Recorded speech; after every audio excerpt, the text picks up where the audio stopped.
Hello, everybody, and welcome to another episode of the PixieCast. I cannot believe we have made it to episode 5 already. It doesn't feel like it, and yet here I am probably posting this late because I still haven't gotten the hang of my schedule. So, anyway, welcome, everybody. Um, my name is Connor. I'm also known as the Paranormal Pixie. I have worked as a paranormal historian and tour guide for over a decade in DC, out here in LA, and a couple other stops in between. And I decided to start the Pixie Cast as a way for me to share some of the stories that I don't get to talk about anymore on our tours, or stories that I never got the chance to talk about and want to share them with you guys now. I got a cat right here, so you might hear some jingles. If you're listening, you can see them, I think, if you're watching this. So PixieCast, it's gonna be a fun kind of catch-all place. You're gonna hear ghost stories and interesting biographies of people, little interesting points in time that maybe aren't focused on as much as they should be, and of course, ghost stories, alien stories, cryptids, and you know what? I also like to include some superhero movie stuff, and I've already done an episode on Josh Trank's Fantastic Four, and you should check it out if you have any kind of interest in superhero stuff at all, because it was a really fun deep dive. Anyway, I don't want to prolong this too long. Go ahead, like this wherever you're watching it, like this audio, like this video, leave me a comment. If you're watching me on YouTube or anywhere else and you're not subscribed to the Pixie Cast, please, please, please subscribe to my channel, subscribe to that cast. It helps a lot. So, oh yeah, finally. My sources, relevant photos, any additional information, and the script that I am holding in my hands right now will be available on my website, paranormalpixie.com. I will keep referring to that throughout the episode. That again is paranormalpixie.com. You can also find me everywhere on social media as Paranormal Pixie. Nice and easy. So, today we are going with a biography of one of my favorite historical side characters, Maria Rasputin. Wandering through cemeteries is one of my favorite things to do. I like to imagine the lives of the people buried beneath my feet and seeing the family offerings that are left behind, sometimes dusting off dirt from forgotten epitaphs to read the names. But every once in a while, you come across a hidden gem, a name that you can't help but to try and look up. That is what happened to me while I was wandering Angelus-Rosedale Cemetery here in Los Angeles one day. Angelus-Rosedale is a really unique cemetery. It was the first one out here in the area open to all races and faiths.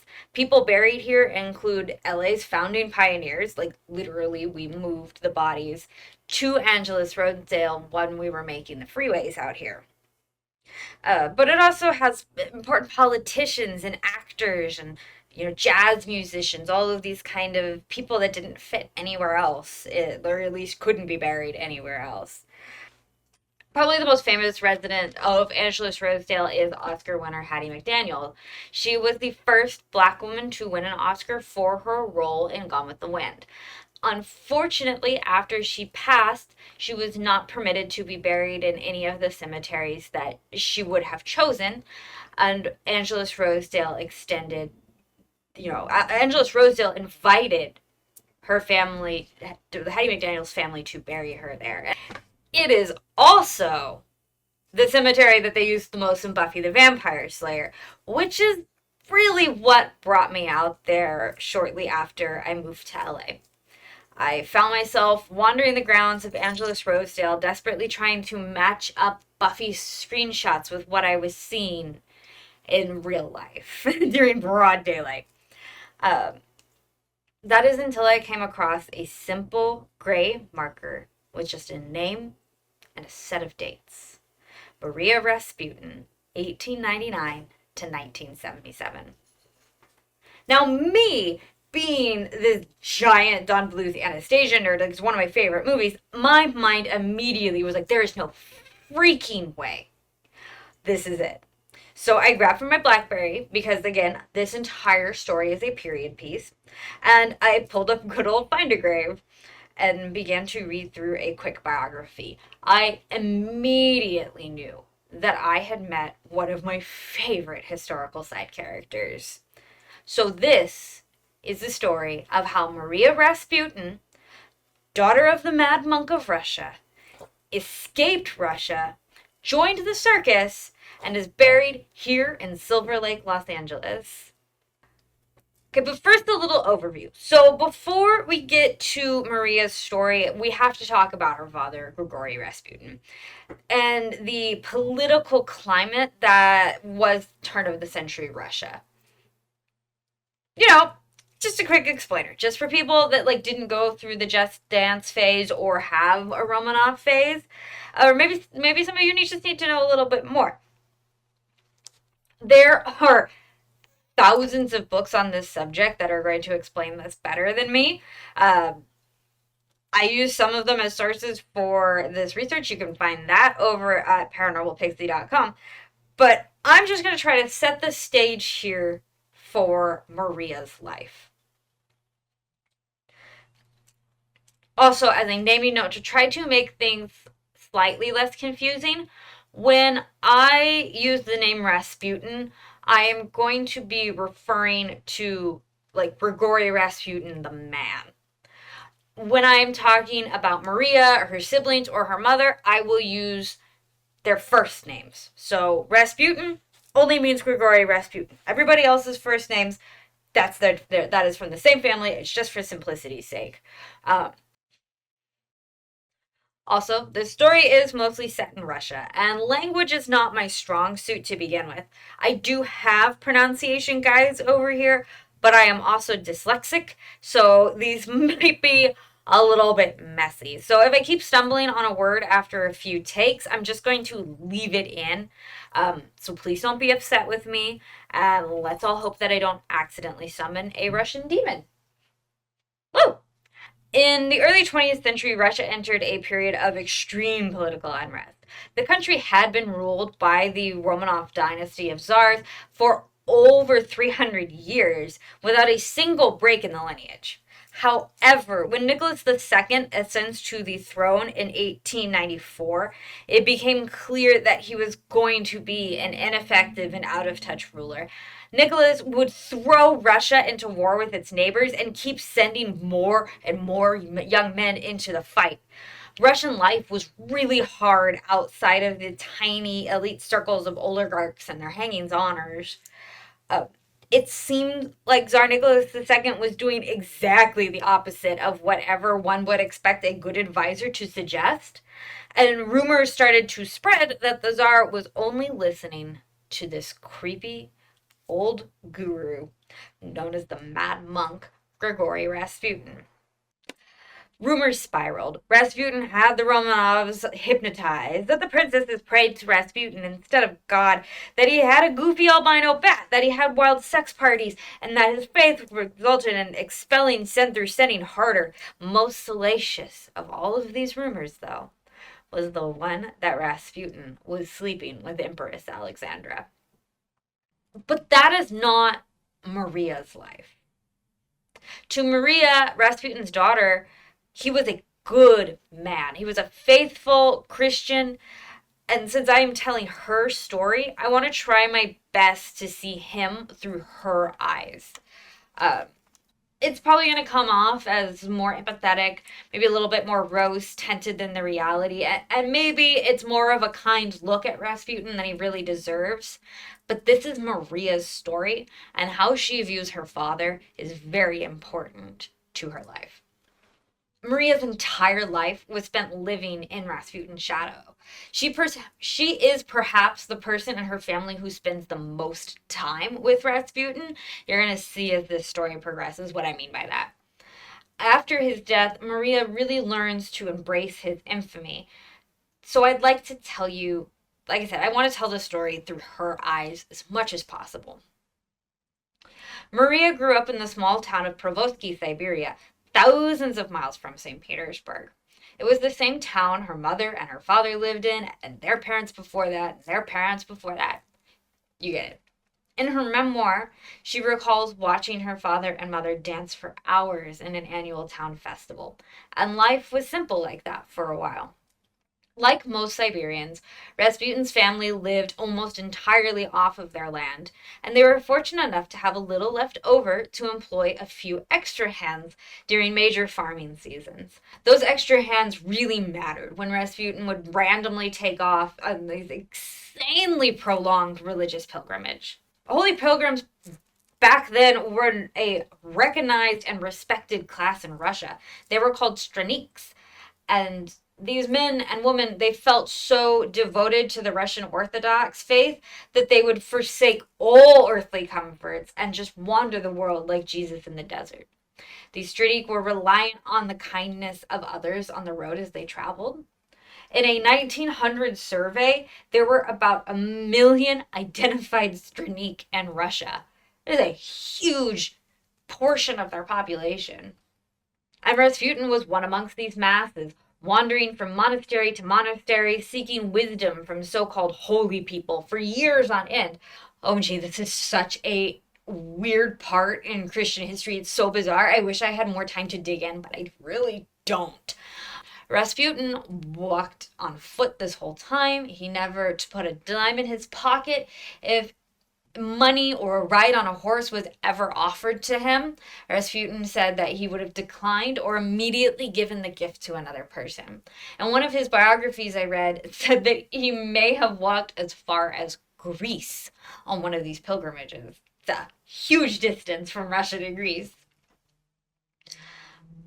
Maria says her first memory of her father was in 1903 when she was just 4 years old. She came home with her brother from playing one day to find a beggar dressed in rags in their living room. And surprisingly, this is not the weird thing. The Rasputin family was very religious, unsurprisingly, considering all of the other stuff I just told you. So they would frequently invite Strynik into their homes to rest, to feed them. On this particular day, Maria comes home to the strange Strynik in her living room, and when she looks into this man's eyes, she knows immediately that it is her father, Rasputin, despite Maria being only 4 years old, and despite Rasputin having been away on his own Strynik adventure for the last 2 years. It's one of those little miracle things, I guess. It honestly, in a lot of ways, feels to me like Rasputin's religious wanderings were kind of like this weird Siberian midlife crisis for him. But after 20-ish years of wandering, Rasputin had himself garnered the reputation of a starets, which is a man gifted by God with wisdom, foresight, and healing, a title that he earned throughout his wanderings. He somewhat settles back into down in Provoski with his family. At this point, Rasputin's wife, Provoskivar, Rasputin's wife, Provoskivar, I had this a second ago. At this point, Rasputin's wife, Provoski, we're just shortening it, and their 3 children, Maria, her older brother Dmitri, and her younger sister Varvara. The family erected a small church outside of their home for Rasputin to see visitors and pray. Soon, he even had a few permanent disciples of his own who would stay with the family long past Rasputin's death. Their names were Dunya and Katya, for the record. I'm going to keep following Rasputin's story for a little while longer before I bring Maria back in, mostly because at this point she's just a child in Siberia working on a farm and praying a lot, which sounds really boring. But we also need to put together this historical timeline to avoid jumping around and missing some key parts. So, Rasputin first arrives in St. Petersburg in 1903 after impressing some well-to-do nobles with his uncanny healing ability. Maria says that the city changed him and warped his sense of right and wrong. I think this process probably started in these aristocratic living rooms. Courtiers would invite him over so that they could just say they had a friend so devoted to God that he could heal people with just a simple prayer. All through faith alone. By the end of 1905, his reputation as a Startsitz has earned him an audience with the Tsar. I think it's an interesting little piece to the Rasputin narrative that when it comes to the royal family, to know that the Romanovs had a different holy man prior to meeting Rasputin. Like, this was a pattern for them. The one prior to Rasputin was named Monsieur Felipe, and the Empress Alexandra firmly believed that Felipe's blessing helped her get pregnant with her son, Alexei. Monsieur Felipe is gone long before Alexei is born. He was driven out of Russia after being exposed as a madman and a fraud, and Russia learned that he had been kicked out of medical school for his crazy ideas. When Felipe left, he tells the Empress that someone new would come along to keep her son safe. So imagine Nicholas and Alexandra's joy and relief following Alexei's hemophilia diagnosis, which could have been devastating to them. Rasputin arrives in their lives with this uncanny ability to stop the boy's bleeding. Just a real quick, hemophilia is a hereditary disease that prevents the blood from clotting. Even small cuts could become life-threatening as a hemophiliac, especially in 1904. No one is exactly sure how Rasputin is able to halt Alexei's bleeding. I remember reading something about it being tied to how to stop horses from bleeding, and Rasputin learned that while he was on his travels. But frankly, I didn't bother to look too far into this, because none of that involves his daughter Maria, and that is who we're here to talk about. Maria comes back into the big picture in 1911. Rasputin was invited to live with a religious devotee in St. Petersburg. There was a whole family called the Stanislav family, and they also welcomed Maria to come and live with them. The girls' days in St. Petersburg were filled with their educations. Maria loved math and found history very boring, she says. They loved playing with the Romanov princesses, Anastasia, Olga, Maria, and Titania. They also really enjoyed making prank calls. Phones were just now becoming to being widely used, so I bet that was really fun to be on the first wave of crank callers. And social gatherings. Lots and lots of social gatherings. When Rasputin eventually got his own apartment, he began to invite people looking for guidance and answers to life's questions, similar to what they did back in Siberia, building out a chapel. So this is kind of his own place to take visitors, to take people that are interested in or need his help. And Maria was right there. She was running the house. She was the one that was making sure that the appointments ran on time. She knew who was coming in and out, who was going to be there later in that day. She was responsible basically for everything in the house, making sure there's tea, making sure that there's cleanings, making sure that everybody in the household that's helping is functioning correctly. Very important role that would have usually been filled by her mother, but in this situation, Maria's mom never wanted to leave Siberia, so Maria does it. When Maria turned 18 in 1913, she briefly had an engagement to a military police officer who lived in the same apartment building as her and her family. Rasputin was so upset by this, he pulled the full overprotective dad mode and started playing mind games with Maria and scheduling things that made seeing her fiancé difficult. Rasputin was relieved after the engagement ended because he already had his sights on another neighbor boy for Maria to marry, Boris Solyovoy. But as of right now, Maria couldn't care less about Boris. So behind all of this, I can't say it's like the backdrop to this story because Maria and those around her are mostly shielded from this political unrest for the moment. So the Romanovs and their insanely wealthy oligarchic ruling class were quickly losing power. In 1905, Russia had a wave of political revolts that were by regular citizens that came to a brutal clash between the Russian army and the peasants known as Bloody Sunday. Surprisingly, it was a disaster for the Russian military.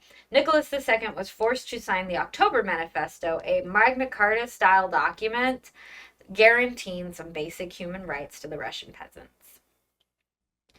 The Romanovs and their insanely wealthy oligarchic ruling class were quickly losing power. Back in 1905, Russia had a wave of political revolts by regular citizens that led to a brutal clash between the Russian army and the peasants, known as Bloody Sunday. Surprisingly, it was a disaster for the Russian army. Nicholas II is forced to sign the October Manifesto, which is kind of a Magna Carta style document guaranteeing some human rights to the Russian peasants, like basic things like I can own land and I can have a vacation. Uh, and the situation, unsurprisingly, had remained tense ever since. It became sort of this dance for power, but Rasputin ended up being an easy figure to blame from outsiders looking in. He showed up around the same time as this Bloody Sunday uprising. He looked really creepy. He came from seemingly nowhere, and he clearly had the ear of the Tsar and his wife. There were hundreds of other reasons why the Romanovs were so hated. And there was, like I mentioned, there was the poor treatment of their citizens, that they feasted on more food than they could possibly eat while the peasants starved, and just in general, sort of, they were doing nothing and peasants were doing all of this hard work. It was only a matter of time before the political pot boiled over in Russia, and Maria's life is going to change forever. During one of Rasputin's rare visits back to Provoski in 1914, he is stabbed in the stomach by a woman named Kianya Guseva. I think I said that like Spanish, not whatever. An acolyte of Rasputin's religious rival Ilyador, which is a whole other chaotic tale that I discovered while researching this, and I would love to talk about it another time. So let me know if that's something you're interested in hearing, because, oh, weird esoteric magic is fun. Guseva, the attacker, allegedly shouted out, "I have killed the Antichrist," as she thrust the knife into Rasputin's chest. Whether she tried to kill him for like the love of Russia as a political killing, or because of her devotion to Ilyador, we'll never truly know. Rasputin is rushed to a nearby hospital several towns away, and by some miracle, he survived. But it was not an easy path to recovery. Rasputin spends 7 weeks in 1914 bedridden in that hospital, thousands of miles away from St. Petersburg, at a very crucial moment in time for history. See, World War I is about to kick off in July after the assassination of Archduke Franz Ferdinand. Rasputin learns that Nicholas II planned to bring Russia into World War I. So Rasputin writes a frantic and pleading letter. In it, he begs his friend not to get involved in the conflict, warning that it would be the doom of the Romanov dynasty if he were to go into this war. It is said that Nicholas so regretted not listening to his friend Rasputin in this moment that he carried the letter of warning with him to the front lines of war.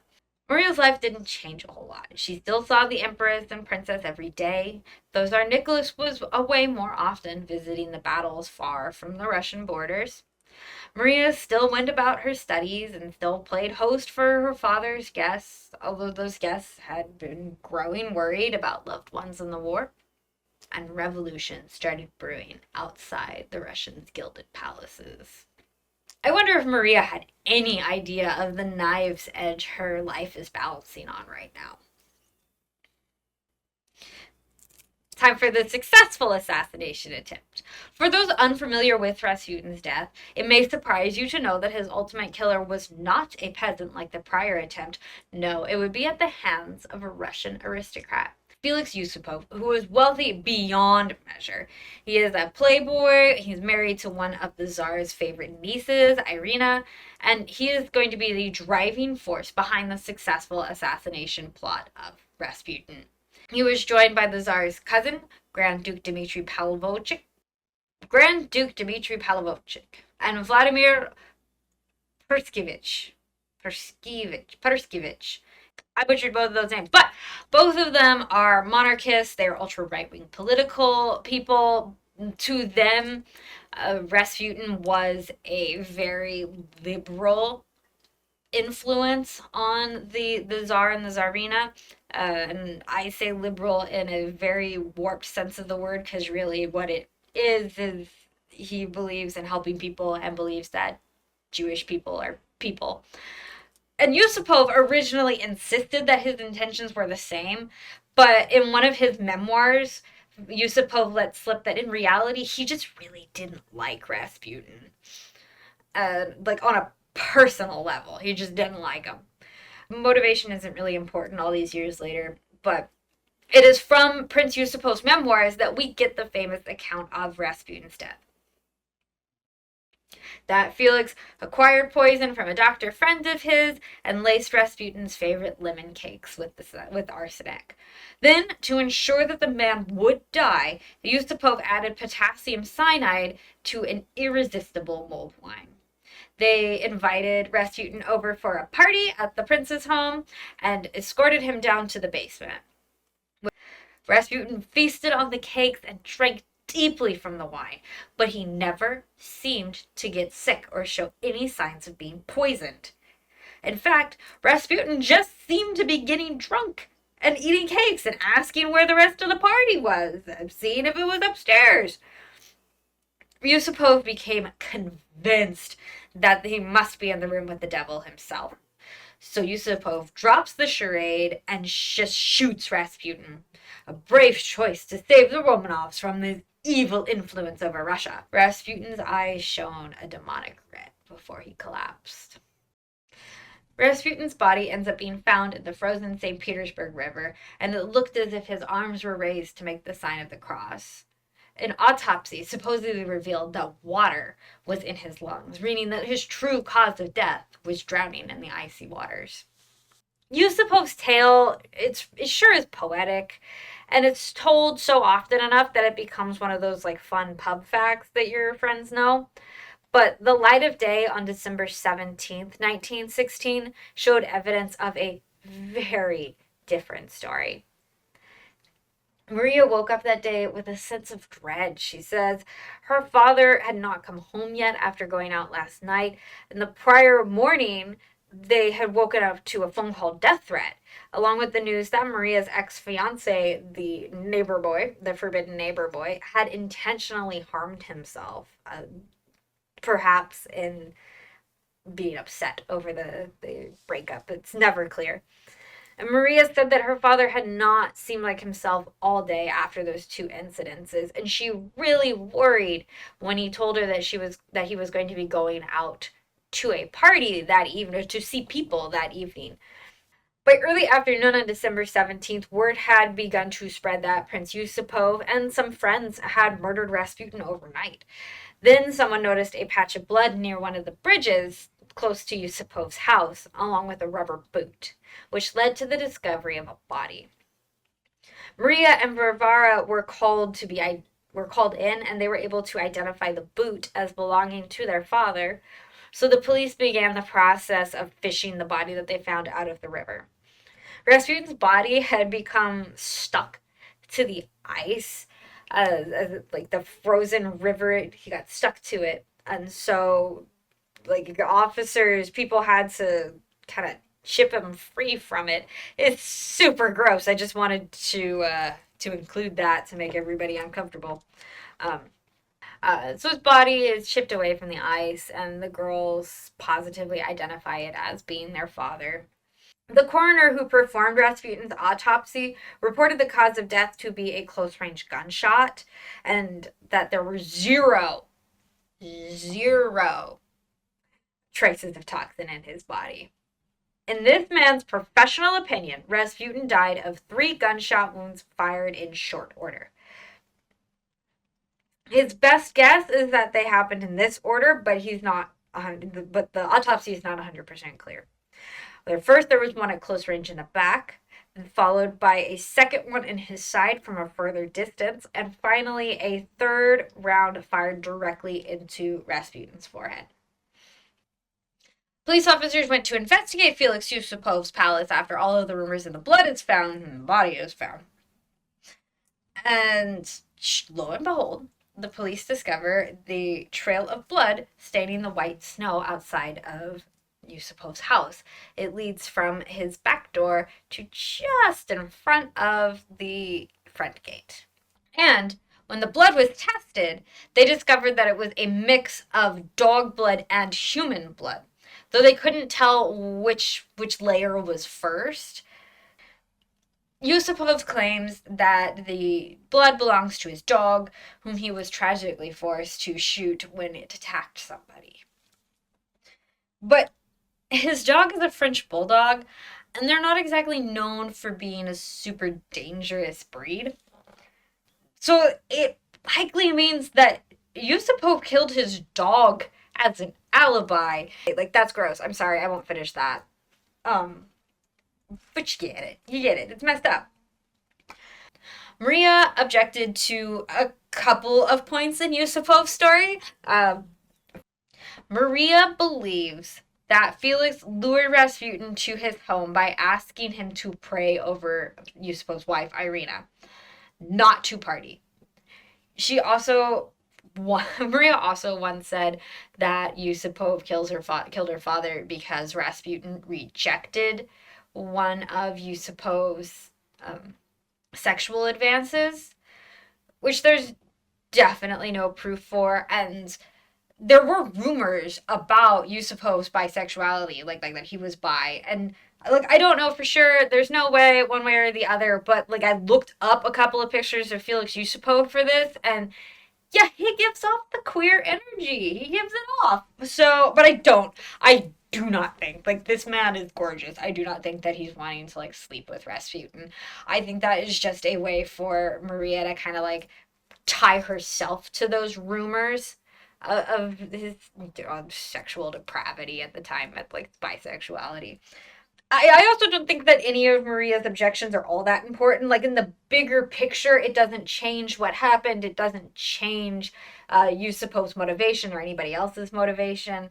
But I do want to point out Maria's issues with Yusupov kind of at this point because, man, the two of them are going to spend the rest of their lives just beefing with each other. Like, way later down the line, while on his deathbed, the doctor that supposedly supplied the poison to Felix Yusupov for Rasputin's assassination admits to his wife and daughter that he did not provide the poison. He decided to switch out the powders at the last second for something benign, saying that he felt that he could not be a doctor anymore if he provided the poison to kill Rasputin. So he didn't. He kept his conscience clean and just left Yusupov to think that he had poisoned him, which definitely adds to Yusupov's reaction maybe being more genuine. Like, if you thought you poisoned a man and he is not dying, then yeah, I get it. I get the fear of it. And Felix was a wealthy, well-to-do man that loved to party, and he dabbled in theosophy, which is going to be a story for another day. And Rasputin was this country bumpkin. Like, to Yusupov, Rasputin was like way above his station, way above where he was supposed to be in life. Which leads me to say, like, in short, Yusupov thought that he could get away with this. Like, he chose to kill Rasputin because he didn't like him personally, and he felt that there were enough people that didn't like Rasputin that he could get away with killing him. And that's my interpretation of it, at least from everything that I read. And for the record, all three of these men do get away with this murder. Nothing negative happens to them that would not have happened to them if like history had just maintained its course without killing Rasputin. I guess if I had to pick one thing that was like a negative effect out of this, it is that the Empress Alexandra just totally ices these men out. She doesn't. She like cuts out Yusupov. She cuts out these other two men. Will not take their answers for whatever they're doing, and she even cuts off Yusupov's wife, Irina, even though they were by all accounts pretty close friends. So, like, did it matter at all Yusupov never stops flaunting his part in this murder. Like, he publishes memoirs that talk about it, and before being chased out of Russia, it said that he would invite guests over to his basement to show off how he killed Rasputin. I wrote my own little like opinion on the assassination, but I feel like while I was recording this, I just went in and explained my thoughts as they were happening. So I'm gonna pass over that. But if you are interested in reading my opinion on what happened that night of the Rasputin's assassination, again, this will all be on my website, paranormalpixie.com. And I'll put this little thing up at the top so you can start by reading there instead of shifting through this whole script to find it. But Maria's life without her father is very different. Uh, Rasputin is buried quickly and quietly at this monastery that's being constructed near Alexandra's favorite palace. This was done in absolute secrecy to help prevent his grave from being desecrated. Looking at most contemporary sources like other people's journals and those kind of things that you reference for things like this, it does not seem like Maria and Varvara were actually present for their father's burial. However, in one of her memoirs, Maria talks about attending the service, and this is what she has to say. Many places in the little chapel were empty, for the crowds that knocked on my father's door while he still lived to ask some service of him neglected to come and offer up a prayer once he was dead. Brutal. Without their father, Maria and her sister Varvara were briefly set up in one of the Romanovs' minor palaces and given a stipend of 50,000 rubles. Rasputin had left no will, so most of his estate was awarded to his daughters because they were educated. And Dmitri, the son, despite being the son and the oldest, had chosen to spend his entire life in Siberia. Rasputin didn't have much to his name. He had the house in Provoski and some like worthless amount of rubles in a bank account. Thanks, inflation. But the sisters seemed to leave things the way they were in Siberia and spent their time in St. Petersburg. Maria and Varvara still visited the princesses several times a week. At this point, Maria's sort of suitor, Boris Solovyov, is back in the picture, and he is conducting seances around the city, which was a very common thing during this time. This is a spiritual revolution across the whole world. But when Maria was present at these seances, frequently Boris would magically come into contact with Rasputin, who would be giving Maria this excellent life advice to love Boris. Yeah. She's like, love Boris. And for her part, she seems to continually brush this off. But outside of those gilded windows, the Russian Revolution is about to kick off in full gear, and Maria's life is going to be absolutely unrecognizable by this point in time next year, the following. March 2nd, 1917, less than 3 months after Rasputin's death, Tsar Nicholas is forced to abdicate the imperial throne, an anticlimactic end to a 300-year reign of Romanov Tsars. On their way out of St. Petersburg, Alexandra hands Maria and Varvara just a bunch of gems and advised that she should be bribing whoever she needs to get her and her loved ones back to Provoski in Siberia ASAP and avoid what is coming next. It didn't matter. Rasputin's family was not safe, even in Siberia. By late March, shortly after Maria and Varvara make it home to Provoski, soldiers passing through force their way into the meager Rasputin household and trash it completely. The entire family is present during this. Maria, Varvara, her mother, her brother Dmitri, Dmitri's wife, and baby are all there. And these soldiers are ransacking their house. I'm sure it was this really traumatic time, just seeing what little was left of their lives torn apart into pieces. The soldiers stole jewelry, religious relics, several portraits of Rasputin, all of which are lost to history now. Maria, probably itching to get back to the city after what happened, moves back to St. Petersburg, which is now called Petrograd. I'm still calling it St. Petersburg. And she gets married to Boris, finally. I found this quote from a bishop in Germany directed to Boris, like as they were writing back and forth, specifically about the wedding, and it's probably really telling. The bishop writes, I know you have willingly accepted a very heavy cross in marrying the daughter of Rasputin in this difficult time. I don't know what Maria's personality was like. Yusupov, during one of their, over their usual arguments, called her a spoiled brat, which is like, then this wild, like, backhanded congratulations to Boris over their weddings. I bet she was a real piece of work. Maria hated her time in St. Petersburg. This time, she wasn't able to live the like cushy life she was used to. The conditions were awful. Food was scarce. All the comfort that she remembered is all but forgotten, and Maria is absolutely miserable. Perhaps worse than being poor, they found themselves trapped at the edges of the city. With their connections to the Tsar and Rasputin, it meant that they were wanted by Lenin's Bolshevik Red Army, and they wanted to arrest them, possibly kill them, but what they really wanted to know was if Boris, Maria, or anybody else knew where the Romanovs were hiding. And they have to be on top of it, because they do know where the Romanovs are hiding. So if they are caught, they risk spilling the beans.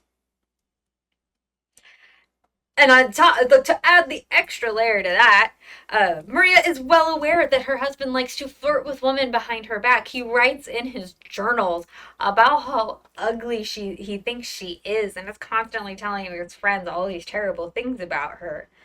It's just gross. It's gross. He says that in one of his correspondence to his friends, he says that he only married Maria because of her name. She's gross. Gross. Then, in March of 1918, the Red Army manages to find and arrest Boris. Maria bribes the officials to get him released by late April. There's no exact date for this part of it. Both Boris and Maria will deny it, but some conspiracy-minded folks believe that Boris was either a Red Army spy from the start, or that he turned coat while he was in captivity. There is no real proof of his involvement with the Red Army, one way or the other. However, what happens next, just days after his supposed release, the timeline sure doesn't look pretty for him.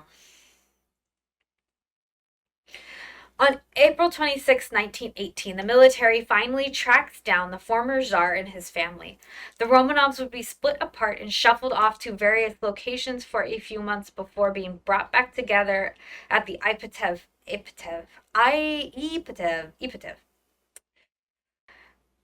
which is located in Yekaterinburg, which I can say.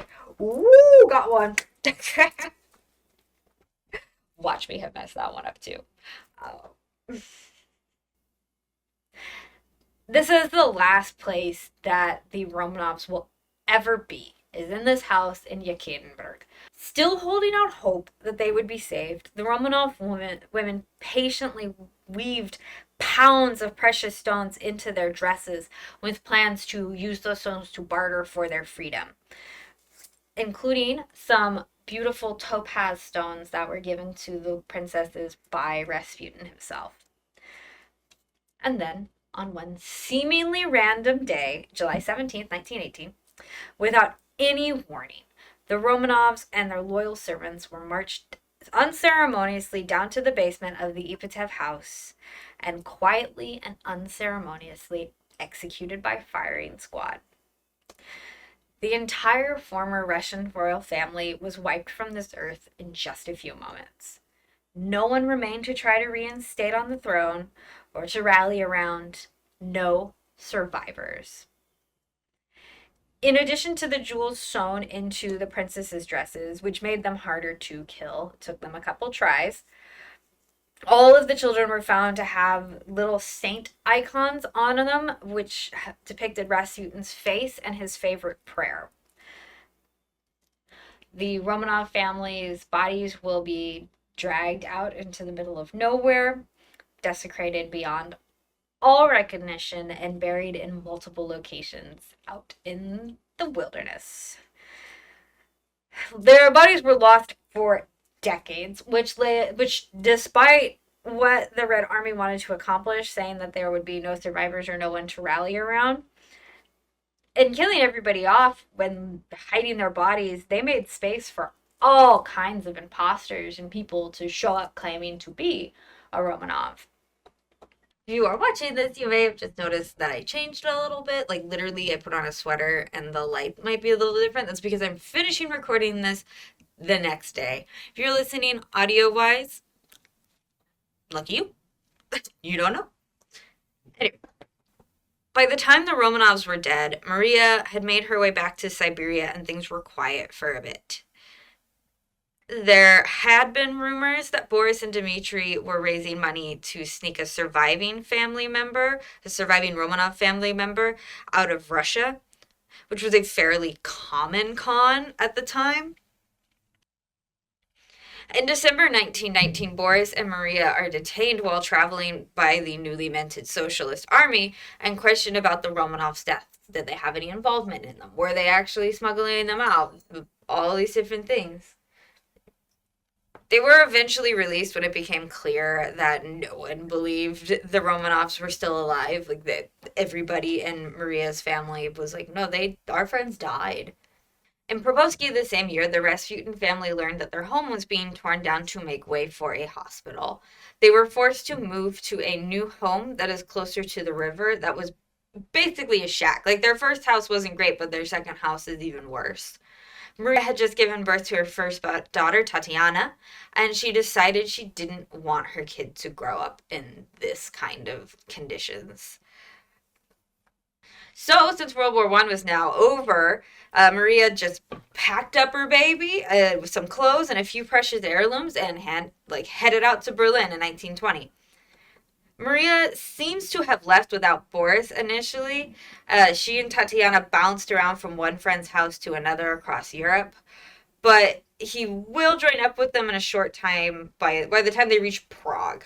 There, they tried to open up a Russian restaurant, but like most restaurants, it failed before it finished its first year. Later in life, though, Maria does co-author a recipe book using her family recipes. It's called Peasant to Palace, Rasputin's Cookbook. So it wasn't all a waste. It is very expensive. Like, if somebody wants to buy me a copy of Maria's cookbook, I would love that. I bet it has some really nasty recipes in it. By 1922, Maria, Boris, and Tatiana gave up on the restaurant bid dream and were living in Vienna. Here, Maria gave birth to her second daughter, Maria, but not named after her. Both of Maria Rasputin's children are named after the Romanov princesses, so Tatiana and Maria. I imagine if she continued to have children, she probably would have named them Olga and Anastasia, but she stops at these two. No matter where Maria's family was, they were poor. Maria would never again live in the same wonder and splendor she did during her time with her father. And at first I think it bothers her, but I do think she comes to terms with it by the end of her life. Maria's sister Varvara never marries, and she had been working as a typist for the new government in Russia and Tumen around 1924.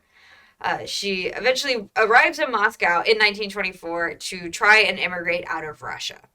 Shortly after arriving in Moscow, Varvara dies of typhus fever. Now, Maria firmly believes that her sister was assassinated by the new Russian government, but there was a typhus outbreak going around Moscow at the time. So it's one of those cases where sometimes the simplest explanation is the right one. In a odd parallel to her father's death, Varvara's body was hastily buried in a cemetery, only for it to be later dug up and discarded in 1927 when the Russian government decided that this particular cemetery was going to be for important people only. We're getting there on this. We're getting there. Bear with me. This is a long one. But I am so happy to be telling this story finally. So I really hope you're still with me. Hi.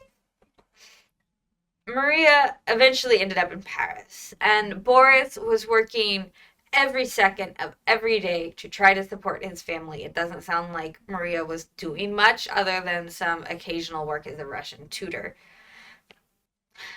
I mean, Boris did everything. He worked at a car wash, he worked at like a factory of some kind, he worked as a valet driver, and he took any odd job he could. That is until 1926 when Boris finally works himself to death and he dies after a brief battle with tuberculosis. For the first time, Maria is alone in her life, without a man to support her, without her family to support her, her blood family to support her. It is just her and her two daughters alone in Paris. So at first, Maria starts, kind of down the same path that Boris did. She starts taking on more odd jobs. She's working as a nanny. She's working as a Russian tutor until finally, after some prodding from her friends, she makes the decision to take to the stage and try dancing. Maria's first performance is in Bucharest, where she styles herself after, she really hams up the Russian element of hers, and especially the fact that she is Rasputin's daughter. She calls herself the Mad Monk's daughter and begins to just dance wildly in cabaret. Um, so she kind of like forgets herself in the movement as she dances. As she started to make more and more bookings, she expanded her talents to include animal taming, eventually working her way up from horses and small animals all the way up to bears and tigers. I, when asked once about working with live animals, like big animals, Maria responded in an interview.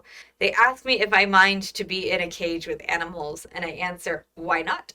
I have been in a cage with Bolsheviks.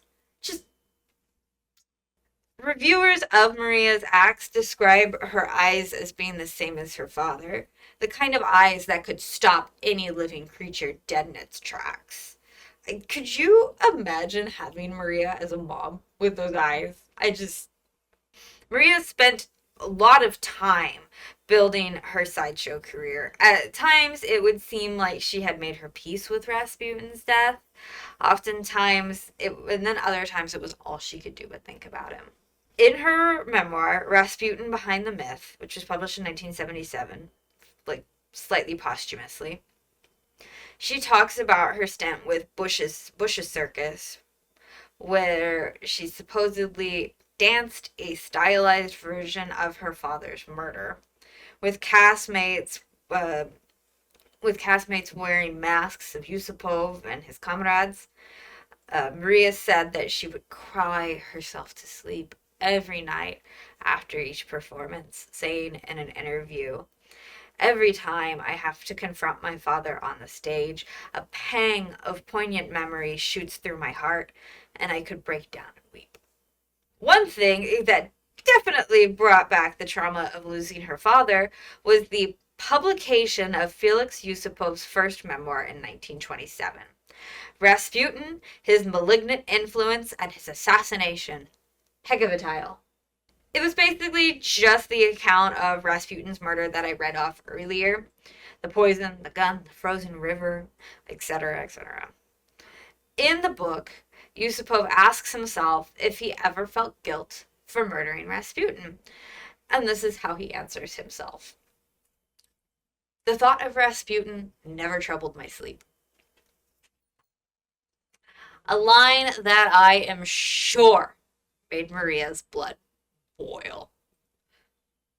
She immediately, of course, sues Yusupov in the French courts for defamation of her father, Rasputin, and damages to her own reputation, asking for the French equivalent of 800,000 rubles. The judge immediately throws out the case because, of course, they do. He says that the French courts have no jurisdiction over like Russian political assassinations. Since she is unable to sue Yusupov for damages, Maria decides instead to publish her own memoir of her father's life. In 1929, it comes out and it's called The Real Rasputin. She publishes it to try to counter the negativity of Yusupov's book and show the good man that Maria genuinely believed her father to be. She also posthumously publishes, as I mentioned just a second ago, a second memoir of her father in 1977 called Rasputin, The Man Behind the Myth. I actually tried to go out and buy it. For anybody that's watching, you can see I'm holding this cover.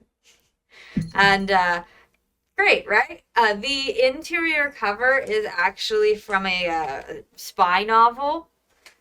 They just replaced the dust cover on it. So that was a bummer. But when it came to owning the Rasputin narrative, Yusupov really excels at it. It's his version of the murder that we all remember after all. He wanted to be in total control of how the public saw him, and Yusupov wanted to be seen as the hero. Which kind of made Prince Yusupov sue happy. Like lawsuit happy. His most successful lawsuit, and I'm including this because this is kind of a fun tangent.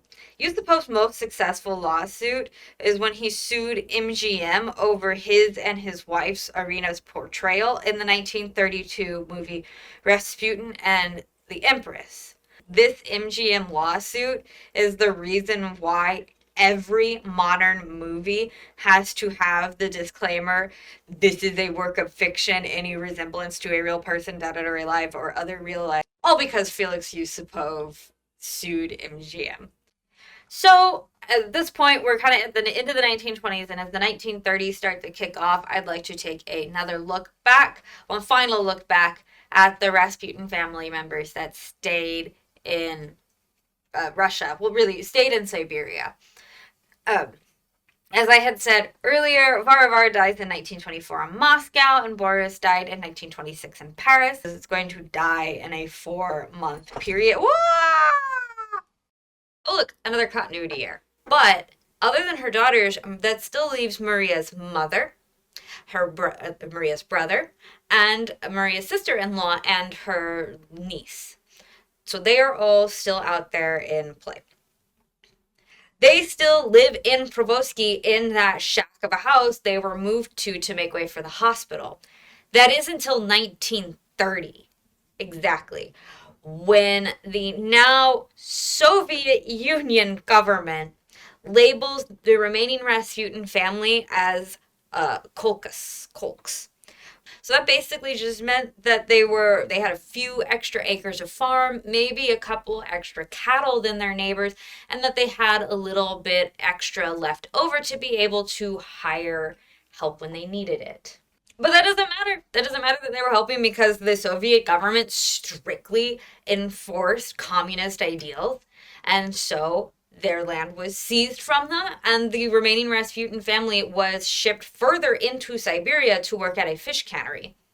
Conditions were tough in this fish cannery, and I'm sure all of the Rasputin family was just kind of in shock on how much their lives had changed kind of in this relatively short window. Like, would the Rasputin family still be forced to work at a Soviet fish cannery had Rasputin, their patriarch, never met the royal family? And now every single member of Maria's family that is left in Russia is going to die over a 4-month period in 1933. Starting on September 5th with Fekotia, Dmitri's wife.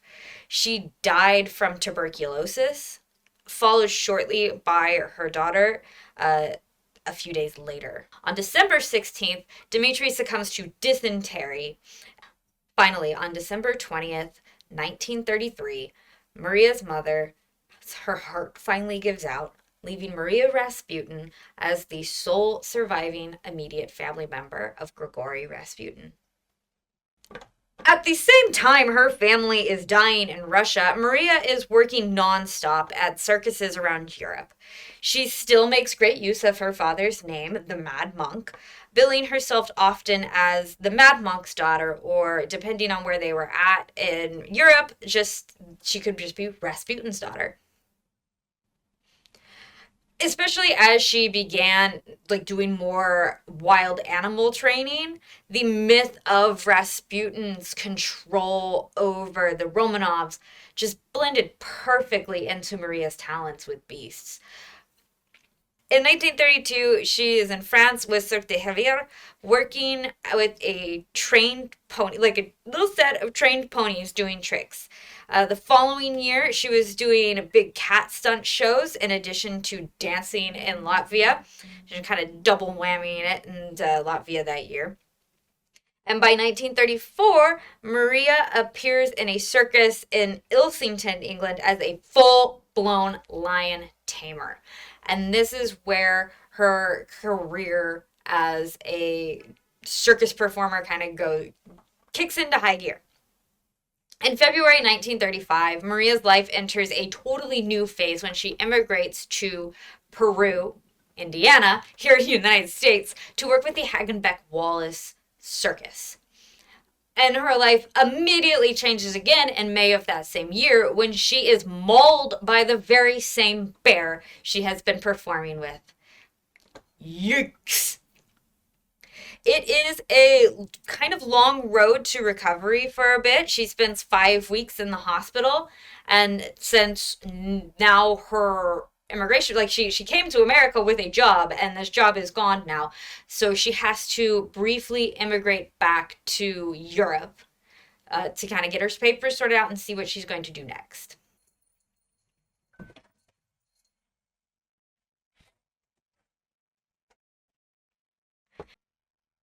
Maria is quite literally back on the horse by November of 1935, performing horseback tricks at Barnum and Bailey, and even she was known for herding a group of ponies in perfect formation. There's even this teeny tiny little video of it, which I will definitely put on my website, paranormalpixie.com, and if I can figure out how to add it to this video, I will do that, because it's really fun, really early film, and I love that. Maria ends up immigrating back to the United States with Barnum and Bailey, and she ends up being one of 12 circus performers to have their faces put on a Wheaties box. How cool is that? So, because I've been on this journey and my attempt to buy her memoir was a failure, I was able to track down a partial Wheaties box cover of her. So this is what it looked like. Obviously, it still originally had like the Wheaties part around it, but I was really excited to be able to have this. So she is with her lion. After leaving, so then she does the Wheaties box with Ringling Brothers. So they're all highlighting Ringling Brothers' famous performers at the time. So she gets to be one of them. And she actually headlines their 1937 Madison Square Garden run, being billed as she was published here, Europe's sensational wild animal trainer performing on horseback, the fearless daughter of the Mad Monk. She then matches the Wheaties box. Excellent promotion. Fantastic promotion for 1937.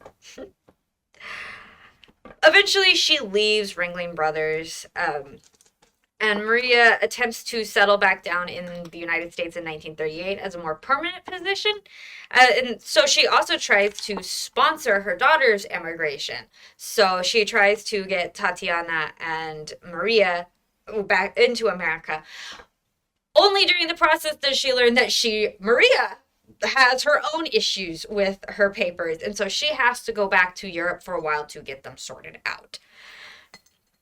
But she doesn't seem to be gone for super long because by 1940, she is back here staying in Florida and she can supposedly reconnects with a childhood friend.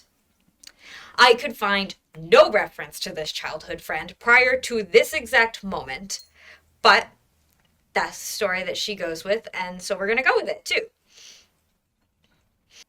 The man's name is Gregory Byrne. He had been an officer in the Royal Military during the Romanovs' reign. And like many loyal to the Tsar, Gregory chose to go into self imposed exile instead of dealing with the Bolsheviks.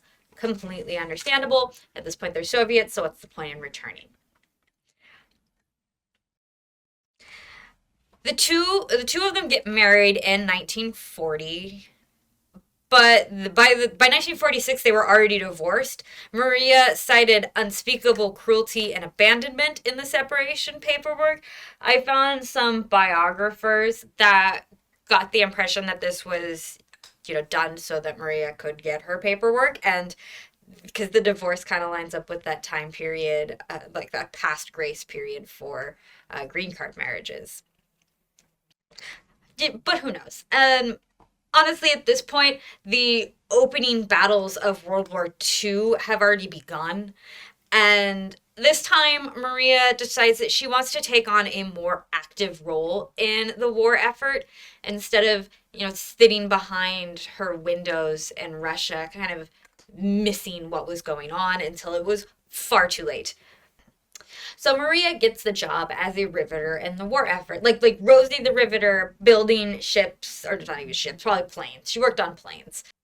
It is unclear what year Maria started working as a riveter or which city she started working in, but she would have been around 45 to 47 years old and either starting work in Miami, Florida, where there was a large base, or out here in California in San Pedro, where there was also a large military industrial complex. Um, but she works putting together war machines, planes, ships, bombs, all these things that are needed until she is forced to retire in 1955. Incredible. Maria really begins to fly under the radar at this point. She is no longer using the Rasputin name to help her secure jobs. She has a job of her own as a riveter and doesn't need that anymore. She does make one public statement in 1948 following accusations that because she was a Russian, she must be a communist. This rumor absolutely sets Maria off. And she just launches into it in the statement that she makes, where she talks about how she is a proud American immigrant, that she has been here her whole time, this like for so long, she's helped in the war effort. And to top it all up, communism basically ruined her life in Russia. Like the Bolshevik Revolution knocks out the Romanovs and ruins her life there, and then the Soviet Union further presses Maria until she is forced all the way out of Russia. So being accused of being a communist has to have been like the most annoying thing she was ever accused of. Just rage. I couldn't find her actual quote again, but I feel like I summed it up well enough. When Maria retires from riveting in 1955, she settles down here in Silver Lake, Los Angeles, which at the time was a majority Russian neighborhood and not a majority hipster neighborhood. She supported herself off of her small government stipend for her from her time as a riveter, which she supplemented with work as a tutor and also occasionally picked up work at a local hospital as, taking care of patients and small things. Occasionally when money grew tight, Maria Rasputin would suddenly come out and give a couple of interviews about her time at the Russian court, her relationship with the Tsar and his daughters, the princesses, and her escape from communism. A lot of things worth interviewing her for. Maria does briefly fall for an Anastasia lookalike, claiming to have been the surviving princess that escaped Russia. At first, Maria at first Maria buys into it. You know, the story lines up with what she wanted it to. The Anna seems to have enough familiarity with it.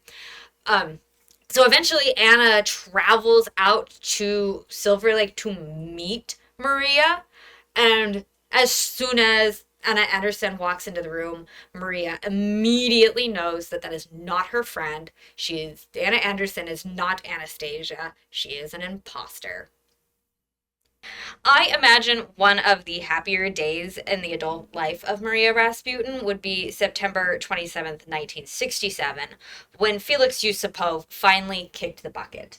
The two had spent the majority of their lives after leaving Russia beefing with each other back and forth. Felix Yusupov continued to tell his story of Rasputin's assassination, continued to publish new accounting of it. He never really strayed much from his story, but he still published it all the time, just straight up until the end of his life. But Felix Yusupov continued to share the story of how he killed Rasputin and continued to put down Maria's memory of her father and put down Maria in general. He's an asshole, but he's more than that. Felix Yusupov could easily have his own story. I actually came across this blog post specifically about his life that I am going to link on my website and link in this description because it was so fascinating. I had no idea the life that he did lead afterwards and could have led had like the Russians had he not killed Rasputin, and B, had he not been forced out of Russia following the revolution. Anyway, this is a fact that I learned like back when I first looked up Maria, and it has been probably my favorite fact about her since then. See, towards the end of her life, she kept two pet Pomeranians. One of them was named Yusuf, and the other one was named Pov. That's right, she named her dogs after the dog that put down her father.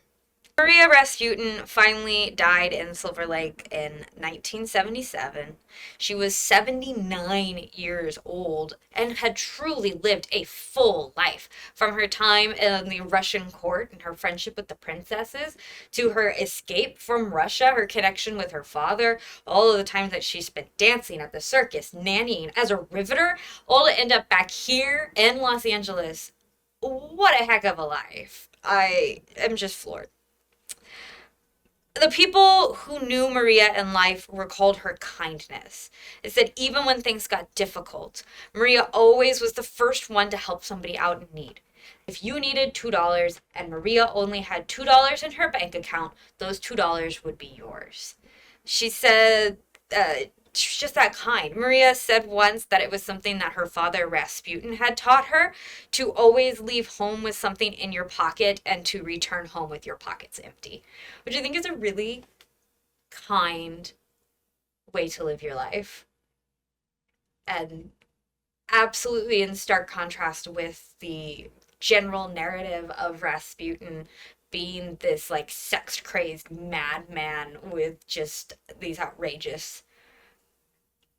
But here he is, and the thing that Maria remembers the most about him is what he taught her, to always give what you have. And I mean, I don't know, reading Maria's life and reading all the other accounts of Rasputin, I really don't know which is the real Rasputin. I think it's a blend of both. I think he was a good person at some level and a like godly man at some level, maybe at some point in his life, and he lost it, like Maria says. But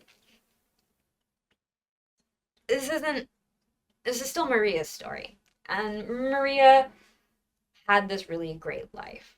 And she did like so many things in the course of her life. It's like 79 years, and they were all absolutely full to their brim. Maria Rasputin is buried at Angelus-Rosedale Cemetery with the modest marker that I described and found at the beginning of this episode. And that's it. The life of a true badass broad, Maria Rasputin, and how she came from the royal courts of Russia. She ran away to join the circus and moved here to Los Angeles. thank you so much for joining me on this. This has been like when I started this podcast, this is what I wanted to do. I wanted to talk about Maria Rasputin. I've had this written for a very long time. Uh, Honestly, I was a little apprehensive because of like the language barrier in Russian, but I realized this story is interesting and fun, even if I've mispronounced every single Russian name in here. At least to me. I apologize if you are Russian and I messed everything up. I really do. Um, but thank you so much for listening to this episode or watching this episode and listening to me talk about one of my favorite historical figures that I have learned about. I hope you had a good time. I hope you learned something that you didn't know before. And yeah, I'll catch you in the next one. In the meantime, you should like this podcast, comment on this podcast, subscribe on YouTube, comment on YouTube, give me a like on YouTube. Just give me a comment, you know. I feel like I'm begging now. Please, please, please, please, please give me interaction. Yeah, you can find me everywhere as Paranormal Pixie, paranormalpixie.com, all of that. And I will catch you in the next one. Bye.